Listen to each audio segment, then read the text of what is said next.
morning guys, magluluto naman ako ngayon ng Mickey. Ayan. Magigisa muna ako ng sibuyas at bawang. Siyempre, painitin na natin konti mantika. Ayan, pwede na. Lagay na yun, siyempre. Ano yan, hindi ko po yan iniisa-isa kasi magtatampo. Kasi nagsasabay-sabay ko na ng lagay. Ayan, magigisa muna po ako. Ayan, after po niya, nilalagay naman natin ang ating giniling na manok. Ay, giniling. Ano pala, nilaga, tapos hinimay na manok. Ayan, sasangkot siya lang natin yan ng mabuti para lumasa talaga siya. Ay, yung nor pala, doon pala, sinama ko na ano. Hindi na ba tayo mag-nor? Sangkot siya lang po natin yan ng mabuti.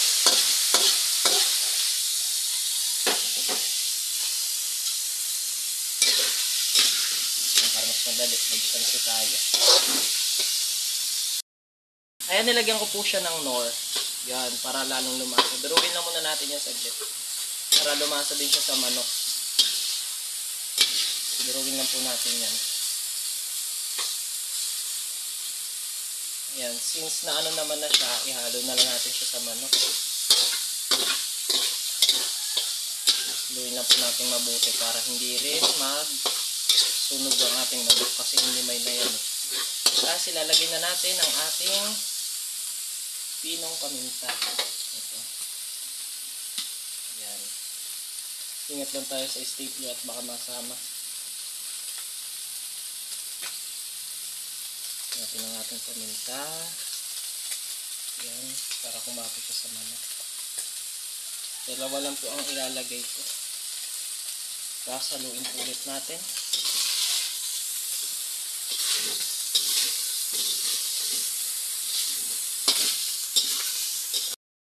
Nagdikit po yung manok natin sa kawali, naglagay tayo ng konting chicken stock. Tapos, ayan, maglalagay na tayo ng ating oyster sauce. Ang bahala kayo, depende sa inyo kung gaano kadaming oyster gusto nyo ilagay. Depende rin sa dami na niluluto. Pero wag lang sobrang dami kasi baka mamaya pag tinimplahan nyo, umalat. Ayan. Lagay lang natin yan ng ganyan. Tsaka po natin yan nahaluin and after maglalagay tayo ulit ng sabaw ng manok dyan para naman lutuin na yung manok natin bago natin ilagay yung gulay. Haluin lang po natin para lumasa ulit. Lagay na po tayo ngayon ng toyo or soy sauce. Ayan. Ayan, magpapasarap ng ating niluluto. Tapos, na natin konti ng chicken stock para hindi masayang. Tapos ilalagay na natin ang pinakuluan natin ng manok or yung chicken stock natin para maluto na ulit yung manok. Para mas lumambot pa siya lalo. Masarap po kasi yung pag sobrang lambot. And then, hayaan na natin dyan mga 3 minutes or 5 minutes hanggang maluto yung manok. Ayan, so luto na po yung manok natin. Ang ilalagay naman natin ngayon ay ang ating gulay.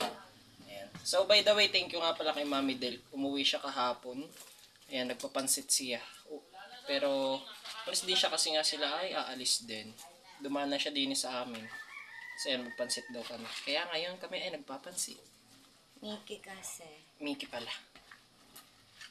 Favorite yan ni mama mo, Mel. Ayan guys. Lagyan na natin ng gulay. Haluin lang natin yan.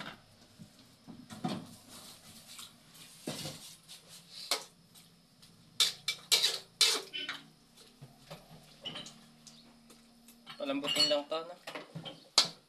Palambutin na natin yan. Tapos lalagyan na rin natin ang Mickey. Ayan, lalagyan na po natin yung Mickey. Yan. Hinapcook lang po namin ang gulay kasi yun ang masarap talaga sa gulay. Half-cook. Pangit kapag malata masyado. Walang lutong ang gulay pag malata ang pagkakaluto.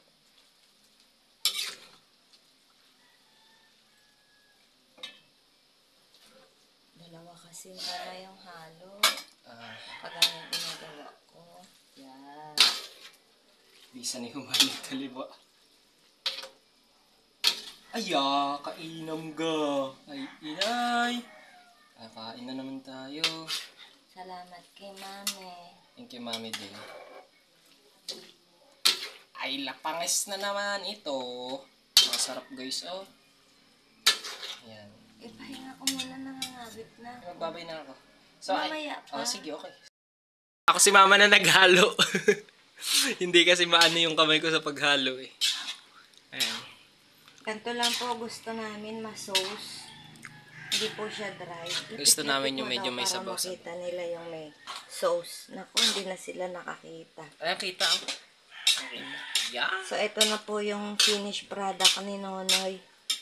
Yan. Si mama na humalo. Pansit Mickey. Ayan. Luto na po.